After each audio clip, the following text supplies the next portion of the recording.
आज मॅडमने मला लवकर बोलवलं होतं पण मी माझ्याच वेळेवर आली. मॅडमने कारण विचारलं तर 8 दिवसापूर्वी माझ्या नवऱ्याने मला कुटलं होतं, किती हात दुखत होता, पण तुमच्यासाठी म्हणून मी कामाला आली. ही स्टोरी काल रात्रीची सांगून खपवली. मॅडमची सहानुभूती नुसत्या दुधाचा चहा मटकवला. त्यानंतर भांड्यांकडे नजर फिरवली तर ओ बाप रे, इतके सगळे भांडे. मॅडमपेक्षा जास्त चिकट आणि शेजारणीपेक्षा जास्त जळकट. ह्या कढाया काढणं म्हणजे काय सोपं काम आहे का?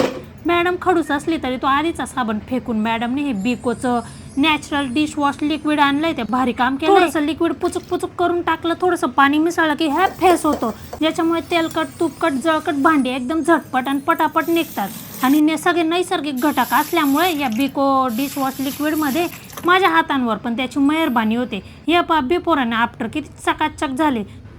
तुम्हाला पण या प्रॉडक्टाची लिंक पाहिजे असेल तर टॅग प्रॉडक्टमध्ये लिंक दिलेली आहे. त्यानंतर मी घरं झाडले आणि फरशी मी कोल्लीची वल्ली करत होती तेव्हा उद्या कशावरून सुट्टी घ्यायची तो बहाणा शोधला. आता दुसऱ्या मॅडमकडे ह्या मॅडमची चुगली करायला मी निघाली.